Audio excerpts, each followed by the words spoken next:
warahmatullahi wabarakatuh.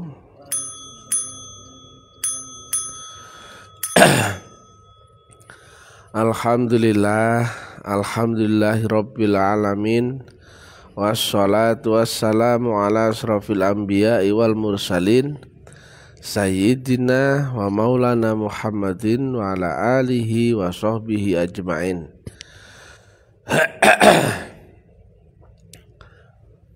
Ketemu lagi dengan Mr. TM dengan uraian ilmiah tentang metodologi metafisika tasawuf eksakta.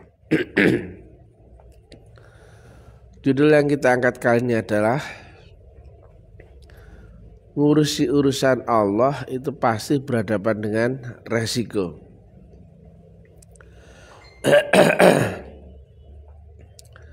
Disampaikan oleh Nabi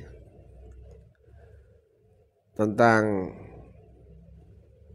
yang difirmankan Allah ya, urusi urusanku maka akan aku urusi urusanmu.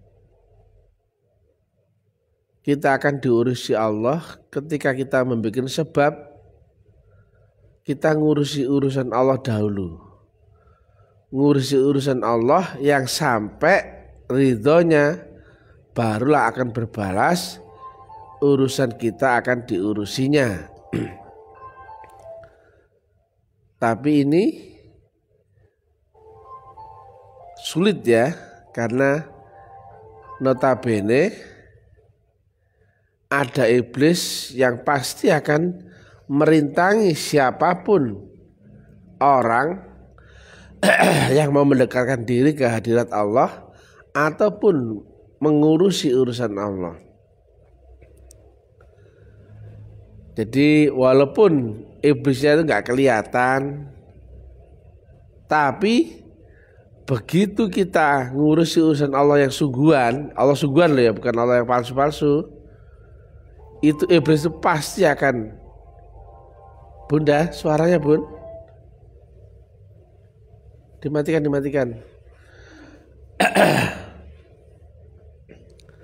akan menyerang luar biasa. Jadi iblis itu gak rela ya kalau ada manusia yang mendekatkan diri ke hadirat Allah Ta'ala, menuju Allah, apapun ceritanya. Padahal ngurusi urusan Allah itu adalah bagian dari sistem ketuhanan, yaitu bakti. Yang sering kami sampaikan ya, metodologi itu nanti ya lewat baiat, teknik dzikir, suluk dan berbakti, visi misi ketuhanan. Nah, kalau nggak disampaikan dari awal, kalau orang itu meraba-raba dengan praktek tarikatnya sendiri-sendiri, nggak dimentori, kemungkinan besar ini akan oleng itu orang-orang ketika tahu kenyataan bahwa ketika kita ngurusi urusan Allah, kita akan dimusuhi dari mana-mana. Dimusuhi dari dalam dirimu dan dimusuhi dari luar dirimu. Kita normal-normal saja loh ya. Jadi kita ini nggak ada yang aneh. Kita ini nggak menyalahi hukum aturan undang-undang. Kita nggak menyalahi hukum syariat. Tapi begitu kita ngurusi urusan Allah, dimusuhinya itu. Mau baiat misalkan, dimusuhi dari keluarganya, dari lingkungannya, dari sosial masyarakat di sekitarnya. Apalagi suluk, banyak itu ya orang-orang kita habis suluknya senang dia. Ya Allah, saya mengalami semuanya ini di dalam suluk. Saya membuktikan, saya tambah yakin. Begitu pulang disikat sama keluarganya, orang tuanya, mertuanya, istrinya itu langsung mengeroyoknya itu dan melarangnya dia untuk melanjutkan belajar tarekat. Di mana-mana begitu. Itulah yang kami sebut di rumus Naks, ada 18 derajat penyesuaian. Itu kita akan disempurnakan Tuhan. Demikian juga banyak cerita ya, ketika kita membangun surau akan dimusuhi orang. Padahal orang nggak tahu. Ditanya, saya salah apa? Gak ngerti. Kalau saya salah, tunjukkannya benar bagaimana? Juga gak ngerti. Tapi dimusuhi dari mana-mana. Jadi berbuat baik untuk Tuhan itu sulit ya. Karena pasti akan dimusuhi oleh iblis. Sering kami sampaikan, iblis itu bisa masuk ke dalam dirimu, bisa mencair berupa hologram yang masuk ke orang-orang di sekitarmu ataupun kejadian-kejadian yang lain. Misalkan pekerjaanmu dibikin gagal misalkan. Hartamu, rezekimu dibikin hilang misalkan. Atau motor dibikin kita sakit, dibikin kecelakaan, dibikin kita ini bentrok sama istri dan sebagainya. Luar biasa iblis itu masuknya. Jadi sabar ya. Karena untuk ngurusi urusan Allah itu taruhannya luar biasa. Begitu kita ada niat, misalkan untuk bantu-bantu perjuangan dakwahnya taklim ma'rifat. Oh, sudah. Iblis itu masuk itu membisiki kita.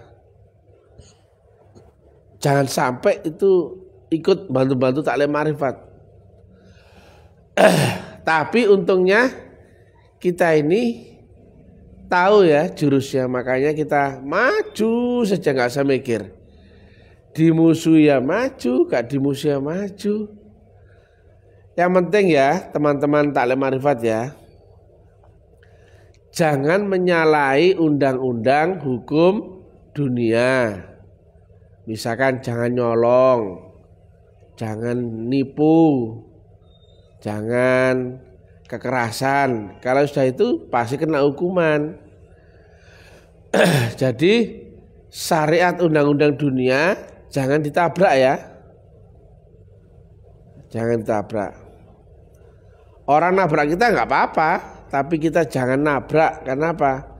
Supaya orang tidak melihat kesalahan kita. Jadi undang-undang itu ada dua, undang-undang horizontal dan undang-undang vertikal. Undang-undang horizontal, kalau kita salah kita akan dihukum. Tapi kalau undang-undang vertikal itu nggak ada hukuman.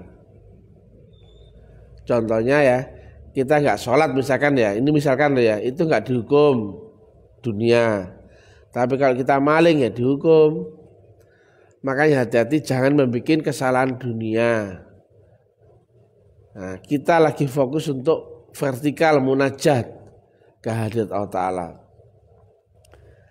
Jadi dulu iblisnya yang dikira nggak ada, ternyata iblis itu sangat dekat dengan kita ya, hati-hati.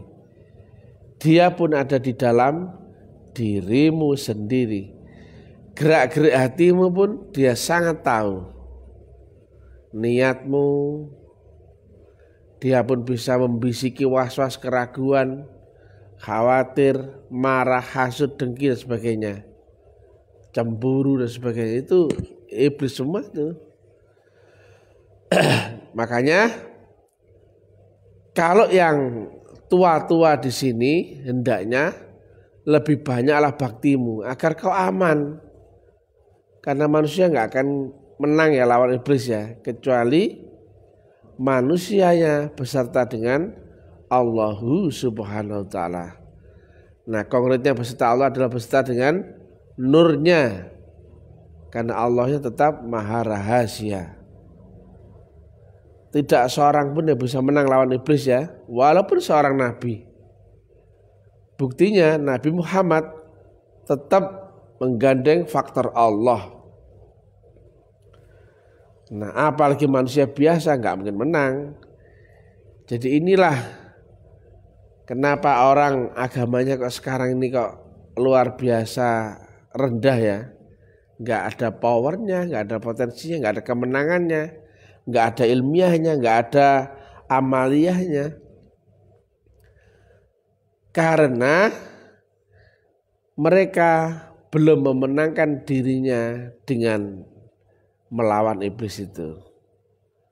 Selamanya mereka akan kalah, dipecundangi iblis. Jadi iblis itu punya kemampuan masuk surga. Iblis itu abadi, nggak pernah mati. Iblis itu saktinya luar biasa. Iblis itu berupa gelombang. Jadi kalau orang hanya mengandalkan kemampuan dirinya atau berguru kepada guru yang ya guru icikiwir, guru yang keramat-keramat cap monyet, habis itu. Gurunya aja gak ngerti, gurunya aja gak bisa menang lawan iblis, apalagi muridnya. Jadi harus punya guru yang Rasulullah sendiri. Selama guru masih kelas-kelas kampungan, dilibas ya sama iblis itu. Sholatnya sholat tapi gak menang. Islamnya Islam tapi nggak menang. Inilah gambaran Islam zaman ini. Di mana-mana kalah, bodoh-bodoh, nggak tahu metodologinya, nggak tahu teknik menangnya. Karena 3 pilar kehilangan di zaman India itu tidak nyambung dengan Rasulun min anfusikum. Yang kedua adalah tidak memakai metodologinya dan juga tidak memakai gelombang wasilahnya. Jadi Islam di mana-mana kalah luar biasa. Inilah gambaran ya. Banyak jumlahnya tapi nggak ada powernya. Nah, jadi sering kami sampaikan Islam tidak sedang baik-baik saja. Karena di mana-mana Islam kalah. Hanya teori saja dia bisa. Prakteknya 0. Ditanya, kenapa syahadat kok bersaksi? Gak bisa membuktikan. Apa yang kita saksikan? Gak bisa membuktikan. Bagaimana cara sholat rohani? Ini wajah tu wajiyah. Siapa wajiyah yang kau hadirkan itu? Gak ngerti. Bagaimana teknik mi'raj? Gak ngerti. Sudah gak ada yang ngerti. Orang beragama tapi gak ma'rifat. Itu sama dengan orang beragama gak bertuhan. Jadi sabar ya, nggak ada pilihan lain. Selama ada pilihan, pasti manusia pilih yang enak-enak itu. Makanya makin tinggi makomnya itu makin nggak ada pilihan. Sama seperti mengurut gini loh. Nah, naik di atas gunung, makin tinggi pilihanmu makin sulit. Makanya makin sulit itu ya. Di bawah itu banyak menu, rawon, gulai, sate di bawah. Makin ke atas makin susah. Maka mendekati Allah pun demikian. Hanya yang datang dari sisi Allah Ta'ala yang bisa kau makan, yang bisa membelamu, yang bisa menangkanmu. Jangan lagi berharap kepada orang lain. Harapanmu hanyalah kepada Allahu Subhanahu wa Ta'ala. Jadi mendekati Tuhan itu sangat sulit, sangat tinggi resikonya. Karena ibarat naik ke puncak gunung tertinggi. Di ujungnya hanya ada 1 titik ya, namanya puncak itu 1 titik, bukan 2 titik atau di atasnya masih ada lagi, kan gitu. Itulah kenapa ya ketika Mr. TM sampaikan kalau kedudukan Allah adalah ada di Malik Yaumiddin, orang gak paham apa sih Malik Yaumiddin? Puncak langit akhirat tertinggi. Logikanya kalau ada 2 itu namanya bukan Tuhan, atau masih ada di atasnya Tuhan, itu berarti Tuhan yang tadi Tuhan KW, betul ya? Namanya puncak tertinggi ya 1 titik.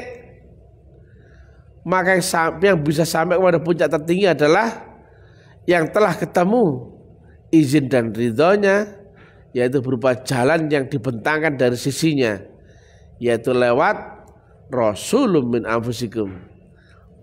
Jika nggak ketemu Rasulun min anfusikum, jika kita tidak lewat metodologi, tidak lewat wasilah, agamamu hanya agama sebatas teori yang nggak pernah bisa kau praktekkan, kau buktikan.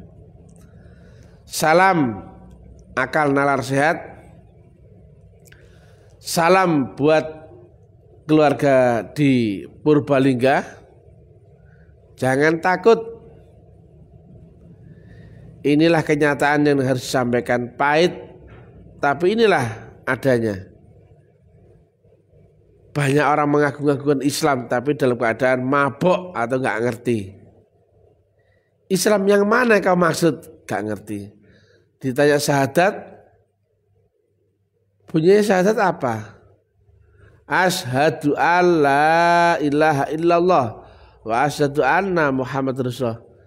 Ada poinnya, ada poin dua yang utama. Satu, kau saksikan, betul ya? Betul ya? Yang kedua adalah, kenapa kok ada Muhammad Rasulullah? Islammu mesti Islam yang bersumber dari Rasulullah di zamanmu sendiri. Kau menyaksikan Allah juga menyaksikan Rasulullah. Kalau kau nggak ketemu Rasulullah yang kau saksikan, berarti bunyi syahadatmu beda. Hanya bunyinya apa? Aku yakini bahwa Allah adalah apa? Tidak ada Tuhan selain Allah, dan aku yakini bahwa Rasul Muhammad adalah utusan Allah. Begitu akhirnya, betul ya? Bunyinya lo kau saksikan lo. Kalau kamu nggak pernah menyaksikan, kalau kamu nggak pernah sezaman dengan dia, mana bisa kau saksikan? Saya tanya, bisa kau saksikan Rasul Muhammad yang di zaman 1500 tahun yang lalu? Nggak bisa. Ada rahasia, ada Ahmad, ada Muhammad. Ahmad adalah nama di alam rohani, tapi Muhammad adalah nama di alam jasmani, di zamanmu sendiri. Makanya kitab-kitab dahulu menyebutnya Ahmad karena disampaikan secara rohani. Tapi kalau di tiap zamannya dia ada munya, yaitu merujuk pada orang yang mewakili, membawa gelombang Ahmad Rasulullah. Nah, itu di alam rohani, tapi di alam kita nyatanya adalah Muhammad. Mana mungkin orang bisa bersaksi akan Muhammad yang Rasul di zaman 1500 yang lalu? Logika saja loh, mungkin enggak? Maka yang kau temui adalah Muhammad di zamanmu sendiri, karena bunyinya adalah bersaksi. Loh, ini gamblang enggak ini? Orang enggak ada yang berpikir situ ya. Bunyinya kesaksian loh ya, bukan meyakini, bukan mempercayai, bukan memahami, bukan. Tapi menyaksikan. Mana mungkin kau saksikan jika tidak di zamanmu sendiri, betul enggak?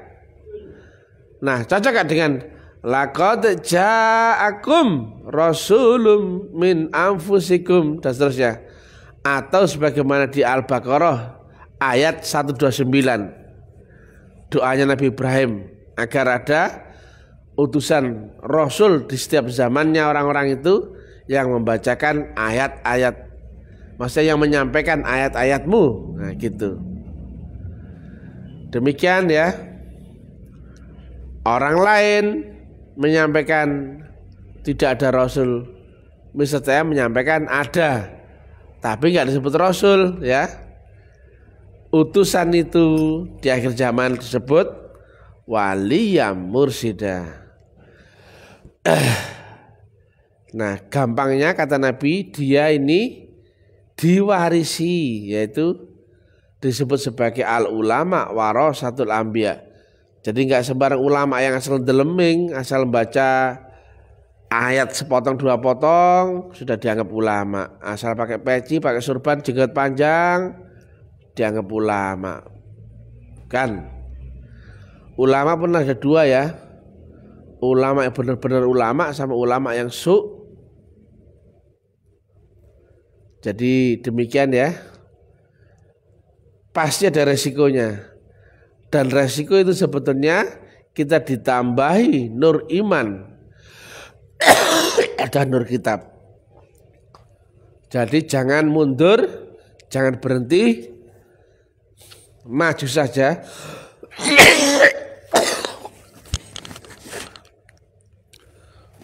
Jadi selama kita ngurusi urusan Allah, pasti kita akan dibentur dari mana-mana, dimusuhi dari mana-mana. Semua Rasul pun demikian ya.